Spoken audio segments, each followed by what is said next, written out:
3 आ जाता है। Question number 3 में दिया गया है लुक एट रियांस बाथरूम, जो भी रियान का ये बाथरूम है इसको देखो, ऐसा बोला गया है, हमने देख लिया।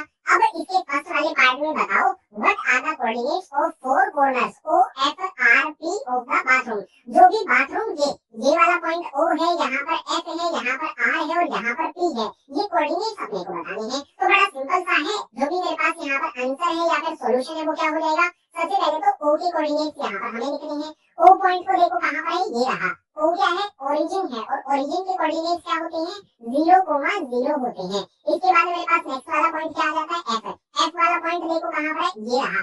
एफ वाला पॉइंट जो है एक्स एक्सिस कौन सी वैल्यू दिखा रहा है, एफ पॉइंट के लिए 0 दिखा रहा है, तो यहाँ पर मैंने लिख दिया 0। और उसके बाद जो भी मेरे पास वाई कौन सी वैल्यू दिखा रहा है, यहाँ पर आप देख सकते हो, ये हो जाएगी हमारे पास 9, तो 0,9 हमारे पास एफ के कोऑर्डिनेट्स हो गए। आगे बढ़ेंगे आर के लिए, तो मेरे पास ये वाला आ जाता है आर। आर पर देखो जो भी हमारे पास एक्स की वैल्यू है, सबसे पहले नीचे की तरफ देखना है, एक्स की वैल्यू क्या दिखा रहा है, माइनस में 6 दिखा रहा है, तो माइनस में मेरे पास 6 आ जाएगी। और जो भी मेरे पास वाई की तरफ जाएंगे तो इससे क्या वैल्यू दिखा रहा है, ये वैल्यू आ जाती है मेरे पास यहाँ पर 9 है। इस तरह से आप कोऑर्डिनेट्स लिखोगे, हमेशा ध्यान रखना कोऑर्डिनेट लिखते टाइम एक्स की वैल्यू पहले, वाई की वैल्यू बाद में, ये पॉइंट ध्यान में रखना। ऐसे लिखोगे तो ही सही होगा, अदरवाइज गलत। आगे मेरे पास कौन सा पॉइंट बचता है, पी वाला पॉइंट बच जाता है। तो पी वाला पॉइंट मैंने लिख दिया। पी वाला पॉइंट कहाँ पर है, एक्स एक्सिस पर है। एक्स एक्सिस पर जो वाई की वैल्यू होती है वो कितनी होती है, 0 होती है। तो सबसे पहले एक्स की वैल्यू यहाँ पर कितनी होगी, -6 हो जाएगी, और वाई की वैल्यू 0 होती ही है एक्स एक्सिस पर। तो ये जो भी कोऑर्डिनेट्स है हमें यही लिखने को बोले गए थे, लिख दिए। फर्स्ट वाला पार्ट कंप्लीट है। जो सेकंड वाला पार्ट है उस पर आ जाते हैं। सेकंड वाले पार्ट में बोला गया है what is the shape of showering area SHWR in Riyan's bathroom. यहाँ तक अभी के लिए समझते हैं, जो भी रियान का बाथरूम है इसमें शावरिंग एरिया दिख रहा है आपको, नहाने का एरिया अलग से बनाते हैं बाथरूम में, कुछ इस तरह से यहाँ पर ये बनाया गया है।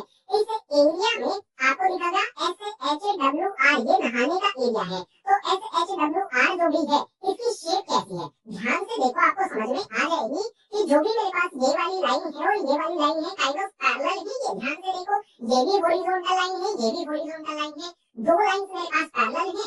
इसके अलावा आर एस और डब्ल्यू एच पैरेलल नहीं है।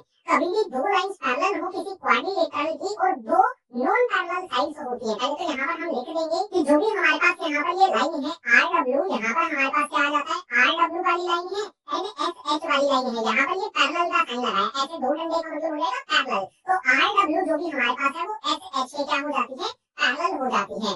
इसके अलावा जो भी मेरे पास यहाँ पर आर एस और डब्ल्यू एच है ये पैरेलल साइड्स नहीं है। अगर एक पेयर मेरे पास पैरेलल है दूसरा पैरेलल नहीं है तो मैं बोल सकता हूँ, कंक्लूजन क्या निकलता है कि जो भी SHWR है मेरा वो क्या हो जाता है, इनसे ट्रेपेजियम। वो कैसी शेप होती है, ट्रेपेजियम की शेप होती है। तो ये एक ट्रेपेजियम यहाँ पर बन रहा है। यहाँ तक हमने कर लिया। आगे बोलता है right the coordinates of four corners. जो भी SHWR है इसके कोऑर्डिनेट्स अपने को लिखने हैं, बड़ा आसान है। सबसे पहले यहाँ पर शुरू करेंगे S पॉइंट से। S पॉइंट में देखो x की वैल्यू कितनी है, -6 है, y की वैल्यू कितनी है, 6 है। तो ये कितना आ जाता है, -6 आ जाता है, और उसके बाद मेरे पास 6 आ जाता है। पहले आपको देखना है x की वैल्यू, फिर आपको देखना है y की वैल्यू क्या शो कर रहा है, जो भी हमारी x एक्सिस है और y एक्सिस है उन पर। आगे मेरे पास h के बाद क्या रहेगा, h वाला पॉइंट आ जाता है। h वाले पॉइंट को देखो, नीचे की तरफ जाओ, x एक्सिस पर कितना शो कर रहा है, -3 दिखाता है। और अगर मैं इसको y एक्सिस पर देखूंगा तो कितना आ जाता है, 6 आ जाता है। तो ये मेरे पास क्या हो गई है, h की वैल्यू हो गई है, h के कोऑर्डिनेट्स हो गए हैं। s h हो गया। w के लिए आ जाओ, w मेरे पास ये पॉइंट रहा। अगर w से मैं नीचे की तरफ जाऊंगा, w से नीचे की तरफ जाने पर क्या है, -2 है। तो यहाँ पर मेरे पास x की वैल्यू -2 आ जाएगी। और जो भी मेरे पास ये y है, y की तरफ जाएंगे तो क्या आता है, 9 आता है। तो यहाँ पर मेरे पास 9 आ जाता है। r वाले पॉइंट पर आ जाओ। r वाला पॉइंट हमने पीछे वाले पेज पर लिखा ही था। देखो यहाँ पर ये लिख रखा है -6 और 9, तो पीछे वाले पेज पर लिख दो, माइनस में 6 हो जाएगा और उसके बाद मेरे पास 9 हो जाएगा। जो भी क्वेश्चन नंबर 3 है उसका सेकंड वाला पार्ट हमने फिनिश कर दिया। मेन यहाँ पर ये था कि SHWR जो भी शावरिंग एरिया है इसकी शेप कैसे पता लगाएं। शेप पता लगाने के लिए दो लाइंस पैरेलल हमें दिखाई दे रही है, इसके अलावा दो नॉन पैरेलल हैं। तो ये क्या हो गया, ट्रेपेजियम। सेकंड वाले के बाद आगे चलते हैं अगले पेज पर। क्वेश्चन नंबर 3 का थर्ड वाला पार्ट आ जाता है, बहुत इंपॉर्टेंट है, ध्यान से समझना। तो इसमें दिया गया है mark of a 3 feet into 2 feet space for wash basin and a 2 feet into 3 feet space for toilet. Right the coordinates of corner of these spaces. हमें यहाँ पर करना क्या है, सबसे पहले तो जो भी इंफॉर्मेशन दी गई है ना उसको लिख लेते हैं।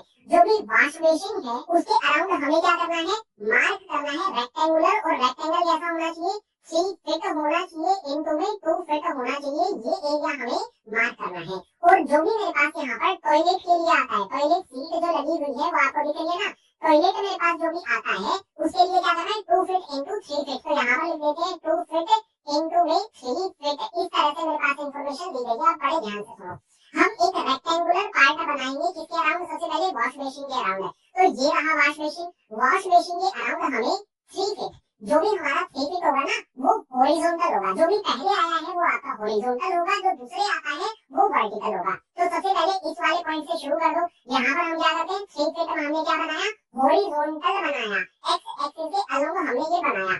अब वर्टिकल जाएंगे हम 2 फीट, तो मेरे पास यहाँ पर एक फीट ये हो गया, दूसरा फीट ये हो गया, हमारे पास ये क्या आ गया, 2 फीट हमने वर्टिकल बना दिया, 3 फीट हॉरिजॉन्टल, 2 फीट वर्टिकल। इस तरह से हमने जो भी वॉश बेसिन है उसके अराउंड क्या बना दिया, 3 फीट इंटू 2 फीट का स्पेस बना दिया। इसके कोऑर्डिनेट्स भी लिखने हैं, वो लिख देंगे। आगे हमारे पास बात करते हैं नेक्स्ट जो हमारे पास पॉइंट आता है उसकी। तो आगे हमें टॉयलेट के अराउंड भी बनाना है, जो भी ये टॉयलेट सीट लगी हो ना इसके अराउंड भी बनाना है। और इसके अराउंड क्या बोला गया है, 2 फीट। 2 फीट पहले दिया गया है, तो 2 फीट क्या हो जाएगा हमारे पास, 2 फीट जो भी हमारे पास है वो इसकी इस तरह से लेंथ होगी। जैसे मैंने यहाँ पर बनाई है ना, यहाँ से बना लेते हैं, तो ये मेरे पास क्या होगी, लेंथ होगी, बिल्कुल इसके पास से ही होगा। तो यहाँ पर मेरे पास आ जाएगा ये 2 फीट इसकी लेंथ हो जाती है। और उसके बाद मेरे पास वर्टिकल कितना है, 3 फीट। तो 1 2 3 3 फीट यहाँ पर हमने इसको बना दिया। इस तरह से हमारे पास ये रेक्टेंगुलर बॉक्स हमने बना दिया है, जो भी वॉश मशीन है उस पर भी और जो टॉयलेट है उस पर भी। अब इसके कोऑर्डिनेट्स में लिखना शुरू करेंगे। तो सबसे पहले हमारे पास यहाँ पर जो भी वॉश बेसिन आता है इसके लिए हमारे पास लिखेंगे coordinates of wash basin corners. जो भी वॉश बेसिन के कॉर्नर्स है, यहाँ पर जो भी हमने ये रेक्टेंगल बनाया है इसके कोऑर्डिनेट्स हमें लिखने हैं। शुरुआत करते हैं यहाँ से, जो भी मेरे पास ये पॉइंट है एक्स एक्सिस पर है, जहाँ पर y की वैल्यू 0 होती है, तो x की वैल्यू क्या है, -6 है। -6 मेरे पास x की वैल्यू, y की वैल्यू क्या हो जाएगी, 0। अगला पॉइंट पर आ जाओ, ये भी पॉइंट मेरे पास y जो भी यहाँ पर है x एक्सिस पर है, तो y की वैल्यू क्या हो जाएगी, यहाँ पर x की वैल्यू कितनी है, -3, और y की वैल्यू कितनी हो जाएगी, 0 हो जाएगी। अगला पॉइंट यहाँ पर लिखेंगे।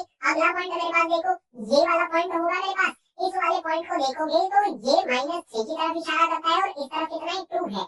यहाँ पर जो भी हमारा ये पॉइंट है -3 यहाँ पर, और y की तरफ क्या हो जाएगा, 2 हो जाएगा। तो मैं इस तरह से लिख सकता हूँ -3, और उसके बाद मेरे पास क्या आ जाता है, 2 आ जाता है।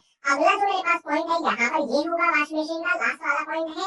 ये x की तरफ जाते हैं तो कितना देता है, -6, और राइट साइड में y की तरफ जाते हैं तो कितना देता है, 2। तो यहाँ पर कितना आ जाएगा, -6 और 2 आ जाएगा। इसी तरह से जो हमारे टॉयलेट वाले हैं उसके बारे में लिखेंगे यहाँ पर कोऑर्डिनेट्स ऑफ टॉयलेट कॉर्नर्स। जो भी ये टॉयलेट कॉर्नर्स है इसके कोऑर्डिनेट्स की बात करते हैं। अब यहाँ पर सबसे पहला पॉइंट तो देखो, हमारा ये वाला पॉइंट तो सेम रहेगा। ये क्या है, -6 है, और उसके बाद मेरे पास यहाँ पर 2 आ जाता है। तो यहाँ पर माइनस में 6 आ गया, 2 आ गया, ये कॉमन पॉइंट हो जाता है। ये वाला पॉइंट वॉश बेसिन में भी काउंट होगा, टॉयलेट में भी काउंट होगा। अगला पॉइंट मेरे पास यहाँ पर आ जाता है। इस पॉइंट को देखो, -4 है और यहाँ पर 2 है, तो इस तरह से लिख दो -4, 2। बिल्कुल इसी तरह से आगे खुद से भी देख सकते हो आप। ये वाला पॉइंट मेरे पास क्या होगा, -4 देता है, और इस तरफ 5 आ जाता है। तो यहाँ पर मेरे पास क्या आ जाएगा, -4, और उसके बाद मेरे पास 5। नेक्स्ट मेरे पास जो भी ये वाला पॉइंट से आगे की तरफ जाएंगे तो ये है मेरे पास -6, और इस तरफ है 5। तो -6 आ गया, और उसके बाद मेरे पास 5 आ गया। इस तरह से जो भी हमारे ये कोऑर्डिनेट्स थे, हमने क्या किया, रेक्टेंगल बनाया जिस भी साइज हमें दिया गया था उसका, और उसके बाद हमने क्या कर दिया, यहाँ पर जो भी कोऑर्डिनेट्स थे इन रेक्टेंगल के वो भी हमने यहाँ पर मेंशन कर दिए हैं। तो थर्ड वाला जो भी क्वेश्चन है, क्वेश्चन नंबर 3 जो है वो कंप्लीट हो जाता है।